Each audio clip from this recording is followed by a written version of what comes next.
I am buying that the Seahawks can make this work because they have no other choice and no other option but to make it work. You don't have one of the best quarterbacks in all of football and not try your best and not give every effort to make it work. Now, does that mean they are going to win? No, it does not, because I truly believe that when you look at the way this team has been configured and when you look at from the coaching and what side of the ball Pete Carroll gives the most attention to, it's that defensive side of the ball. And then his style that he wants to play with offensively is more of a managing perspective.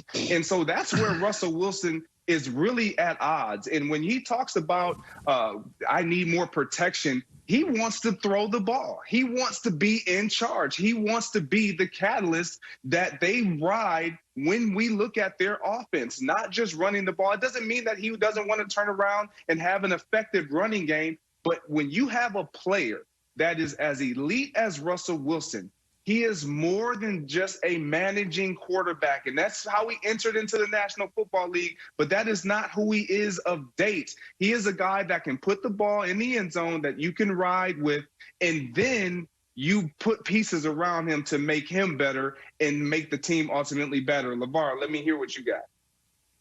Well, I'm buying it, but my take on this is really not about Russell Wilson being at odds with the Seattle Seahawks. This is about Russell Wilson asserting himself in conversations like what Aaron Rodgers was a part of a year ago.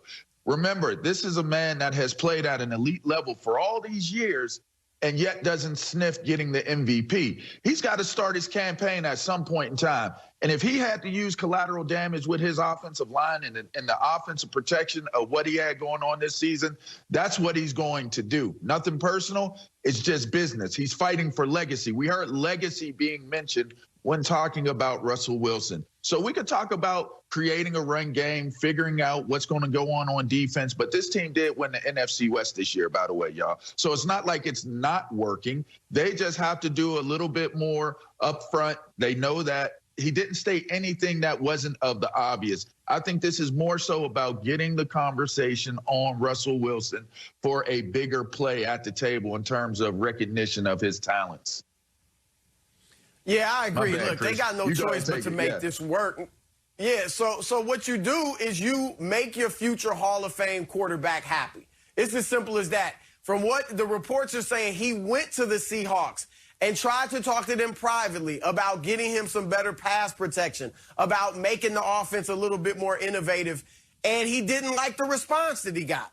So then he went public, and I think we need to get used to more football players going public with their gripes, because I think Russell Wilson is looking at an Aaron Rodgers and saying, you don't get much better than Aaron Rodgers, but he hasn't gotten close to a Super Bowl in the last decade, and that's because the team hasn't built around him. Then he looks at Tom Brady and all the guys he brought with him to Tampa and how the team accommodated him, and they win a Super Bowl. I think Russ kind of feels like the Seahawks might be content just being relevant. They got a Super Bowl. You know, that's a city where the fan base is rabid, and they're going to always be rabid as long as you're a relevant team getting to the playoffs. And Russ is saying, no, I am not going to be satisfied with that. He's looking at Pat Mahomes and the innovation that he has in his offense. He's looking at how Matt LaFleur helped rejuvenate Aaron Rodgers' career. And he's saying, we got to get a little bit more creative.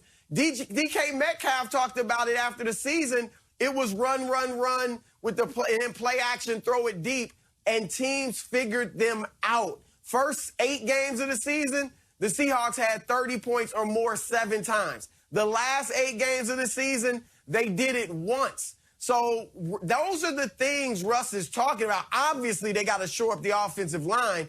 He told Colin Cowherd he wants to play 10 to 15 more years. Not with that offensive line. Have you seen Cam Newton?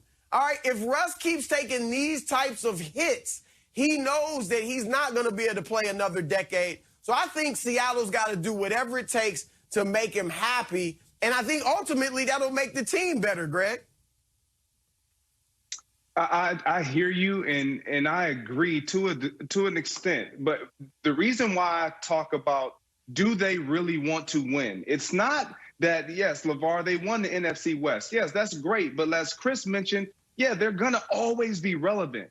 And that is good for a lot of players. But when you are one of the best in the business, that is not it. To your point, LeVar, about legacy, you have to start to stack those successes. And he has already won a Super Bowl early in his career, got to a second, and then has not sniffed anything else. You talked about Aaron Rodgers and what he's not been able to do. Russell, the league, not just from a players and coaches and schematic standpoint, is a copycat league, but even when it comes to players, they look and see what players have done, what they haven't done, what organizations have done around them, and they want those types of things done. Once you've established yourself in this league, you have to take these opportunities and seize them. LeVar, you know and I know, when you play in this league behind that mask, specifically at that quarterback position, if you don't speak up and say what you want, it will not happen.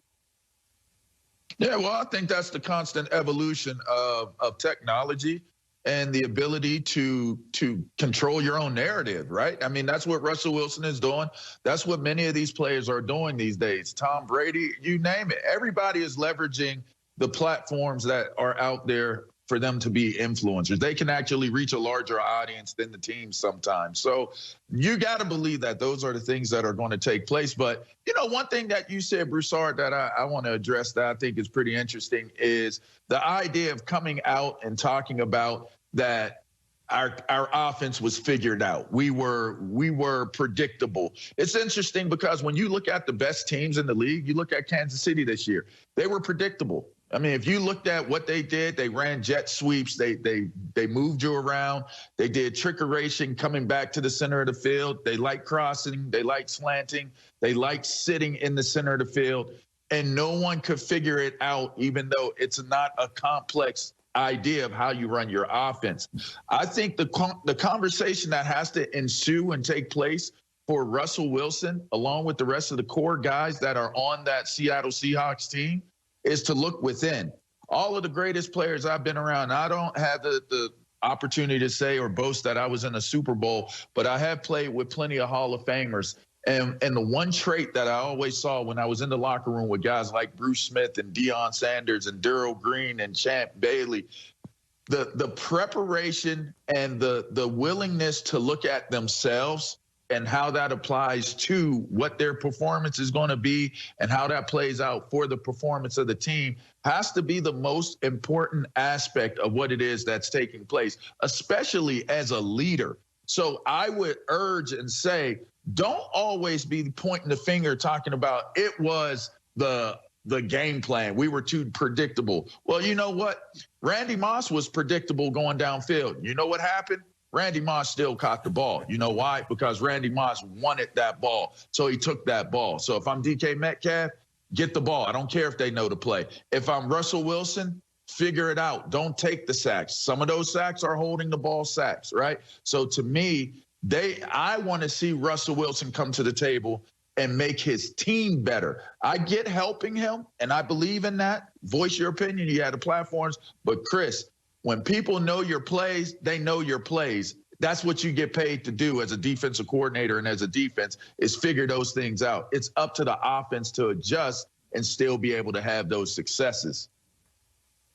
Well, LeVar, I am wondering, to your point, how the offensive line in Seattle reacts to this. Now, as an observer, I had no problem with what Russell did and what he said because he is right. You're right. Obviously, he holds the ball. He extends plays, so some of those sacks are on him. However, he's been sacked 394 times since he entered the league. That's more than any other quarterback since the merger about 50 years ago. So he was right.